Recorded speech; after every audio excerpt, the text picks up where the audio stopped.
Little Dorrit by Charles Dickens. Book 2, Riches. Chapter 33, Going. The changes of a fevered room are slow and fluctuating, but the changes of the fevered world are rapid and irrevocable. It was Little Dorrit's lot to wait upon both kinds of change. The Marshalsea walls, during a portion of every day, again embraced her in their shadows as their child, while she thought for Clennam, worked for him, watched him, and only left him still to devote her utmost love and care to him. Her part in the life outside the gate urged its pressing claims upon her too, and her patience untiringly responded to them. Here was Fanny, proud, fitful, whimsical, further advanced in that disqualified state for going into society which had so much fretted her on the evening of the tortoise-shell knife, resolved always to want comfort, resolved not to be comforted, resolved to be deeply wronged, and resolved that nobody should have the audacity to think her so. Here was her brother, a weak, proud, tipsy young old man, shaking from head to foot, talking as indistinctly as if some of the money he plumed upon himself had gone into his mouth and couldn't be got out, unable to walk alone in any act of his life, and patronizing the sister whom he selfishly loved. He always had that negative merit, ill-starred and ill-launched tip, because he suffered her to lead him. Here was Mrs. Merdle in gauzy mourning, the original cap whereof had possibly been rent to pieces in a fit of grief, but had certainly yielded to a highly becoming article from the Parisian market, warring with Fanny foot to foot, and breasting her with her desolate bosom every hour in the day. Here was poor Mr. Sparkler, not knowing how to keep the peace between them, but humbly inclining to the opinion that they could do no better than agree that they were both remarkably fine women, and that there was no nonsense about either of them, for which gentle recommendation they united in falling upon him frightfully.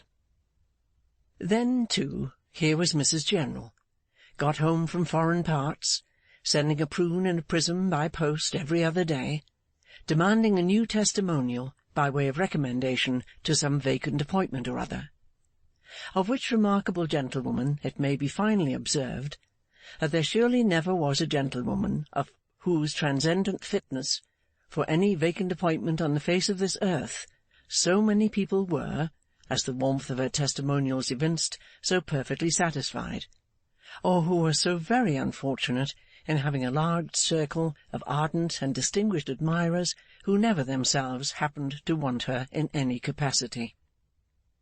On the first crash of the eminent Mr. Merdle's decease, many important persons had been unable to determine whether they should cut Mrs. Merdle or comfort her. As it seemed, however, essential to the strength of their own case that they should admit her to have been cruelly deceived, they graciously made the admission and continued to know her. It followed that Mrs. Merdle, as a woman of fashion and good breeding, who had been sacrificed to the wiles of a vulgar barbarian, for Mr. Merdle was found out from the crown of his head to the sole of his foot the moment he was found out in his pocket, must be actively championed by her order for her order's sake. She returned this fealty by causing it to be understood that she was even more incensed against the felonious shade of the deceased than anybody else was. Thus, on the whole, she came out of her furnace like a wise woman, and did exceedingly well. Mr. Sparkler's lordship was fortunately one of those shelves on which a gentleman is considered to be put away for life, unless there should be reasons for hoisting him up with the barnacle crane to a more lucrative height. That patriotic servant accordingly stuck to his colours, the standard of 4 quarterings, and was a perfect Nelson in respect of nailing them to the mast. On the profits of his intrepidity, Mrs. Sparkler and Mrs. Merdle, inhabiting different floors of the genteel little temple of inconvenience, to which the smell of the day before yesterday's soup and coach-horses was as constant as death to man, arrayed themselves to fight it out in the lists of society, sworn rivals. And Little Dorrit, seeing all these things as they developed themselves, could not but wonder anxiously into what back corner of the genteel establishment Fanny's children would be poked by and by, And who would take care of those unborn little victims? Arthur, being far too ill to be spoken with on subjects of emotion or anxiety, and his recovery greatly depending on the repose into which his weakness could be hushed, Little Dorrit's sole reliance during this heavy period was on Mr. Meagles. He was still abroad, but she had written to him through his daughter, immediately after first seeing Arthur in the Marshalsea and since, confiding her uneasiness to him on the points on which she was most anxious, but especially on one. To that one the continued absence of Mr. Meagles abroad, instead of his comforting presence in the Marshalsea, was referable. Without disclosing the precise nature of the documents that had fallen into Rigor's hands, Little Dorrit had confided the general outline of that story to Mr. Meagles, to whom she had also recounted his fate. The old cautious habits of the scales and scoop at once showed Mr. Meagles the importance of recovering the original papers, wherefore he wrote back to Little Dorrit, strongly confirming her in the solicitude she expressed on that head, and adding that he would not come over to England without making some attempt to trace them out. By this time Mr. Henry Gowan had made up his mind that it would be agreeable to him not to know the Meagleses.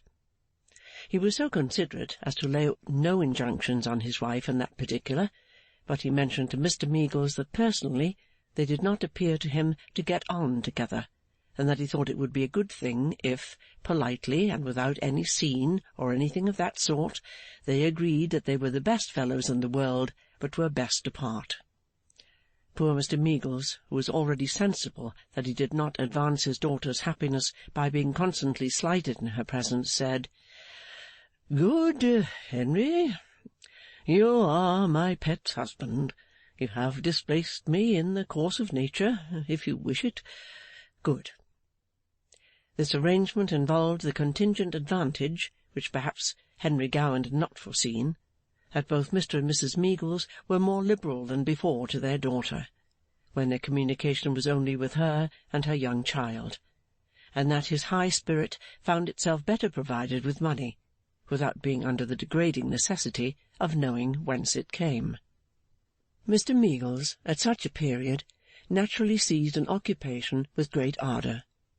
He knew from his daughter the various towns which Rigor had been haunting, and the various hotels at which he had been living for some time back. The occupation he set himself was to visit these with all discretion and speed, and in the event of finding anywhere that he had left a bill unpaid, and a box or parcel behind, to pay such bill, and bring away such box or parcel. With no other attendant than mother, Mr. Meagles went upon his pilgrimage, and encountered a number of adventures. Not the least of his difficulties was that he never knew what was said to him, and that he pursued his inquiries among people who never knew what he said to them.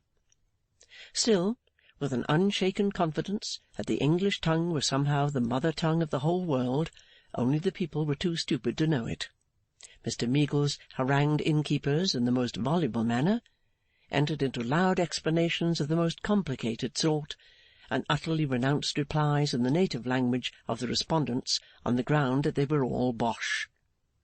Sometimes interpreters were called in, whom Mr. Meagles addressed in such idiomatic terms of speech as instantly to extinguish and shut up, which made the matter worse. On a balance of the account, however, it may be doubted whether he lost much, for although he found no property, he found so many debts and various associations of discredit with the proper name, which was the only word he made intelligible, that he was almost everywhere overwhelmed with injurious accusations. On no fewer than 4 occasions the police were called in to receive denunciations of Mr. Meagles as a knight of industry, a good-for-nothing, and a thief, all of which opprobrious language he bore with the best temper, having no idea what it meant, and was in the most ignominious manner escorted to steamboats and public carriages to be got rid of, talking all the while like a cheerful and fluent Briton as he was, with mother under his arm. But in his own tongue and in his own head, Mr. Meagles was a clear, shrewd, persevering man. When he had worked round, as he called it, to Paris in his pilgrimage, and had wholly failed in it so far, he was not disheartened. The nearer to England I follow him, you see, mother,' argued Mr Meagles, the nearer I am likely to come to the papers, whether they turn up or no, because it is only reasonable to conclude that he would deposit them somewhere where they would be safe from people over in England, and where they would yet be accessible to himself. Don't you see?' At Paris, Mr Meagles found a letter from Little Dorrit, lying waiting for him, in which she mentioned that she had been able to talk for a minute or two with Mr Clennam about this man who was no more, and that when she told Mr Clennam that his friend Mr Meagles, who was on his way to see him, had an interest in ascertaining something about the man if he could, he had asked her to tell Mr Meagles that he had been known to Miss Wade, then living in such a street at Calais. 'Oh-ho!' said Mr Meagles. As soon afterwards as might be in those diligence days, Mr Meagles rang the cracked bell at the cracked gate, and it jarred open, and the peasant woman stood in the dark doorway, saying, 'I say, see here, who?' In acknowledgment of whose address, Mr Meagles murmured to himself that there was some sense about these Calais people, who really did know something of what you and themselves were up to, and returned, 'Miss Wade, my dear.' He was then shown into the presence of Miss Wade. 'It's some time since we met,' said Mr Meagles, clearing his throat. 'I hope you have been pretty well, Miss Wade?' Without hoping that he or anybody else had been pretty well, Miss Wade asked him to what she was indebted for the honour of seeing him again. Mr Meagles, in the meanwhile, glanced all around the room without observing anything in the shape of a box. 'Why, the truth is, Miss Wade,' said Mr Meagles, in a comfortable, managing, not to say coaxing voice, 'it is possible that you may be able to throw a light upon a little something that is at present dark. Any unpleasant bygones between us are bygones, I hope. Can't be helped now. You recollect my daughter? Time changes so. A mother.' In his innocence Mr Meagles could not have struck a worse keynote. He paused for any expression of interest, but paused in vain. 'That is not the subject you wish to enter on?' she said, after a cold silence. 'No, no,' returned Mr Meagles. 'No, I thought your good nature might—' 'I thought you knew,' she interrupted with a smile, 'that my good nature is not to be calculated upon.' 'Don't say so,' said Mr Meagles. 'You do yourself an injustice. However, to come to the point,' for he was sensible of having gained nothing by approaching it in a roundabout way, 'I have heard from my friend Clennam, who, you will be sorry to hear, has been and still is very ill.' He paused again, and again she was silent. 'That you had some knowledge of one Blandois, lately killed in London by a violent accident. Now don't mistake me. I know it was a slight knowledge,' said Mr Meagles, dexterously forestalling an angry interruption which he saw about to break. 'I am fully aware of that. It was a slight knowledge, I know. But the question is,' Mr Meagles's voice here became comfortable again, 'did he, on his way to England last time, leave a box of papers, or a bundle of papers, or some papers or other in some receptacle or other, any papers, with you, begging you to allow him to leave them here for a short while until he wanted them?' 'The question is,' she repeated, 'whose question is?' 'Mine,' said Mr Meagles, 'and not only mine, but Clennam's question, and other people's question. Now, I am sure,' continued Mr Meagles, whose heart was overflowing with pet, 'that you can't have any unkind feeling towards my daughter. It's impossible. Well, it's her question too, being one in which a particular friend of hers is nearly interested. So here I am, frankly to say that is the question, and to ask, now, did he? Upon my word,' she returned, 'I seem to be a mark for everybody who knew anything of a man I once in my life hired and paid and dismissed to aim their questions at.' 'Now don't,' remonstrated Mr Meagles. Don't take offence, because it's the plainest question in the world, and might be asked of any one. The documents I refer to were not his own, were wrongfully obtained, might at some time or other be troublesome to an innocent person to have in keeping, and are sought by the people to whom they really belong. He passed through Calais going to London, and there were reasons why he should not take them with him then, why he should wish to be able to put his hand upon them readily, and why he should distrust leaving them with people of his own sort. Did he leave them here? I declare if I knew how to avoid giving you offence, I would take any pains to do it. I put the question personally, but there's nothing personal in it. I might put it to any one. I have put it already to many people. Did he leave them here? Did he leave anything here? No. Then, unfortunately, Miss Wade, you know nothing about them. I know nothing about them. I have now answered your unaccountable question. He did not leave them here, and I know nothing about them. There, said Mr Meagles, rising. I am sorry for it. That's over, and I hope there is not much harm done. Tattycoram well, Miss Wade? Harriet well? Oh, yes. I have put my foot in it again, said Mr Meagles, thus corrected. I can't keep my foot out of it here, it seems. Perhaps, if I had thought twice about it, I might never have given her the jingling name. But when one means to be good-natured and sportive with young people, one doesn't think twice. Her old friend leaves a kind word for her, Miss Wade, if you should think proper to deliver it. She said nothing as to that, and Mr Meagles, taking his honest face out of the dull room, where it shone like a sun, took it to the hotel where he had left Mrs Meagles, and where he made the report. Beaten, mother. No effects. He took it next to the London steam packet, which sailed the next night, and next to the Marshalsea. The faithful John was on duty when Father and Mother Meagles presented themselves at the wicket towards nightfall.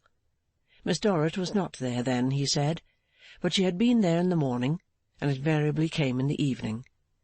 Mr Clennam was slowly mending, and Maggy and Mrs Plornish and Mr Baptist took care of him by turns. Miss Dorrit was sure to come back that evening before the bell rang. There was the room the Marshal had lent her upstairs, in which they could wait for her if they pleased.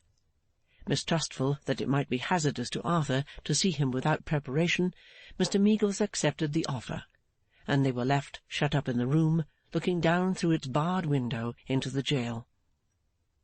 The cramped area of the prison had such an effect on Mrs Meagles that she began to weep, and such an effect on Mr Meagles that he began to gasp for air.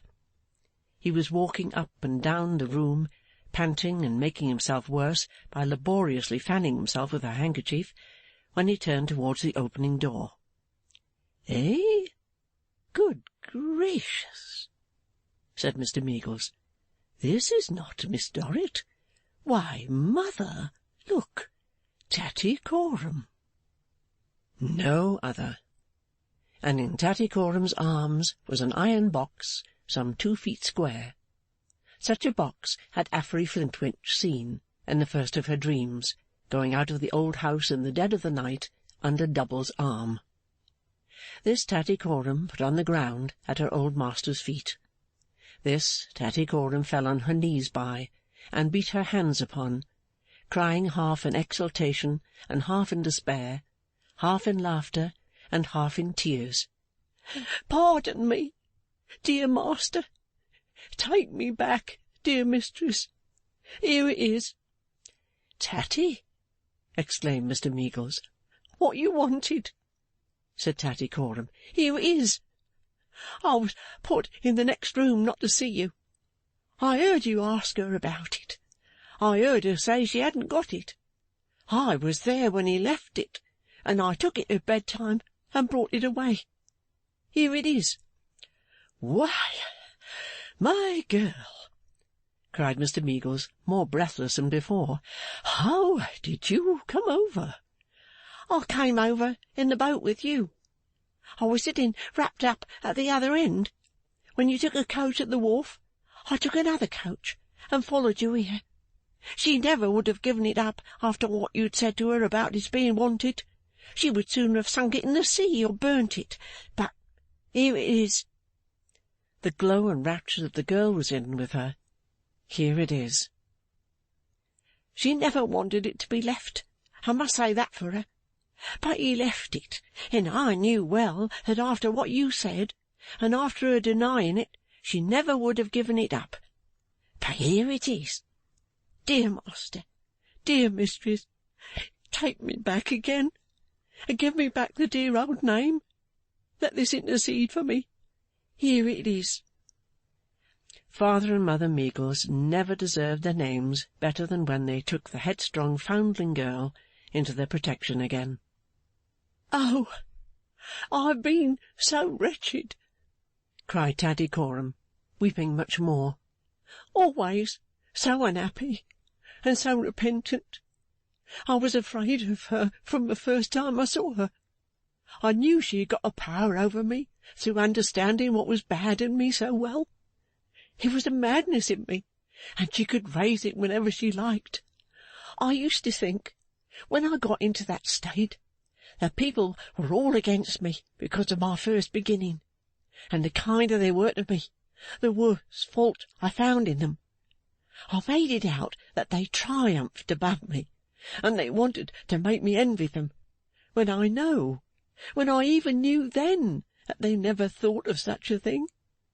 And my beautiful young mistress not so happy as she ought to have been, and I gone away from her.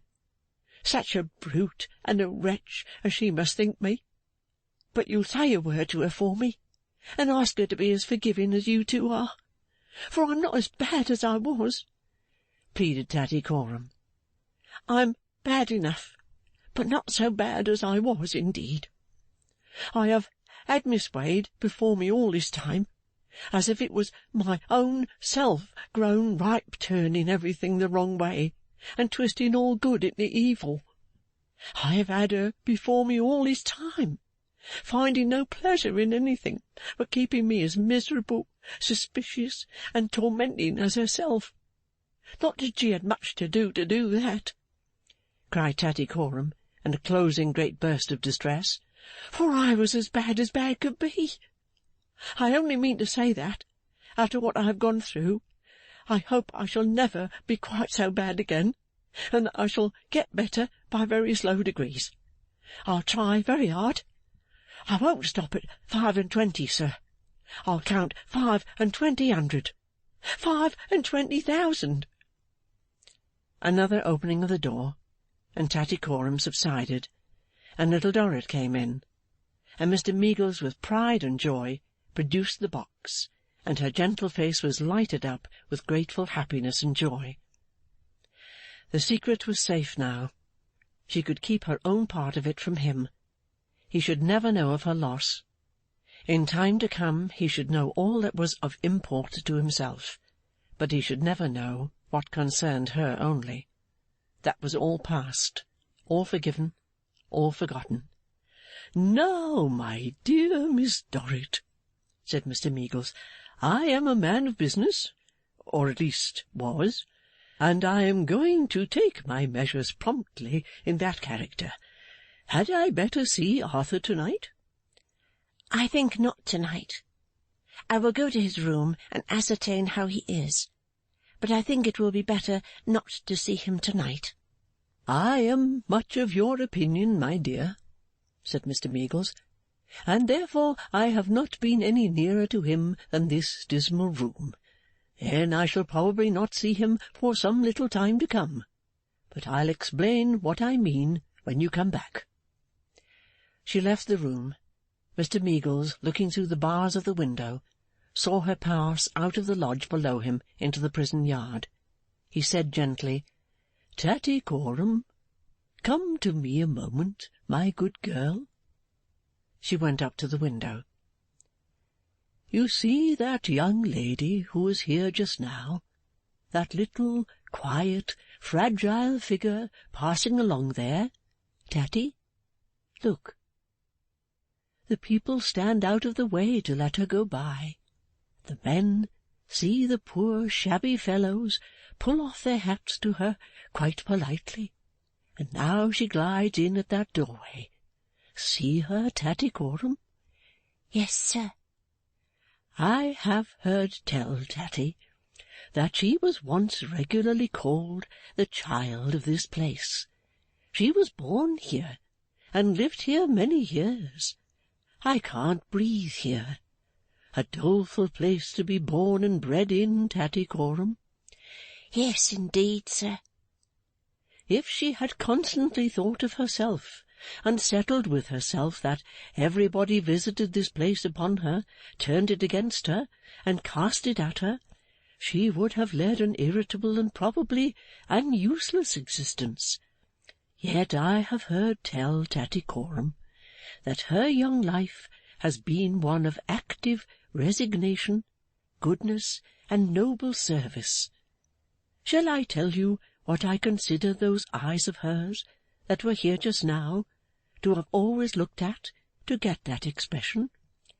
"Yes, if you please, sir." Duty, Tattycoram. Begin it early, and do it well, and there is no antecedent to it, in any origin or station, that will tell against us with the Almighty, or with ourselves. They remained at the window, Mother joining them and pitying the prisoners, until she was seen coming back. She was soon in the room, and recommended that Arthur, whom she had left calm and composed, should not be visited that night. "Good," said Mr. Meagles cheerily. "I have not a doubt that's best. I shall trust my remembrances then, my sweet nurse, in your hands, and I well know they couldn't be in better. I am off again to-morrow morning." Little Dorrit, surprised, asked him where. "My dear," said Mr. Meagles, "I can't live without breathing. This place has taken my breath away, and I shall never get it back again until Arthur is out of this place." "How is that a reason for going off again to-morrow morning?" "You shall understand," said Mr. Meagles. "To-night we three will put up at a city hotel. To-morrow morning Mother and Tattycoram will go down to Twickenham, where Mrs. Tickit is sitting attended by Dr. Buchan in the parlour window. We'll think them a couple of ghosts, and I shall go abroad again for Doyce. We must have Dan here. Now, I tell you, my love, it's of no use writing and planning and conditionally speculating upon this and that and the other. At uncertain intervals and distances we must have Doyce here. I devote myself at daybreak to-morrow morning to bring Doyce here. It's nothing to me to go and find him. I'm an old traveller, and all foreign languages and customs are alike to me. I never understand anything about any of them, therefore I can't be put to any inconvenience. Go at once I must. It stands to reason, because I can't live without breathing freely, and I can't breathe freely until Arthur is out of this Marshalsea. I am stifled at the present moment, and have scarcely breath enough to say this much, and to carry this precious box downstairs for you." They got into the street as the bell began to ring, Mr. Meagles carrying the box. Little Dorrit had no conveyance there, which rather surprised him. He called a coach for her, and she got into it, and he placed the box beside her when she was seated. In her joy and gratitude she kissed his hand. "I don't like that, my dear," said Mr. Meagles. "It goes against my feeling of what's right, that you should do homage to me at the Marshalsea gate." She bent forward and kissed his cheek. "You remind me of the days," said Mr. Meagles, suddenly drooping. "But she's very fond of him, and hides his faults, and thinks that no one sees them, and he certainly is well connected and of a very good family." It was the only comfort he had in the loss of his daughter, and if he made the most of it, who could blame him? Book 2, Chapter 33.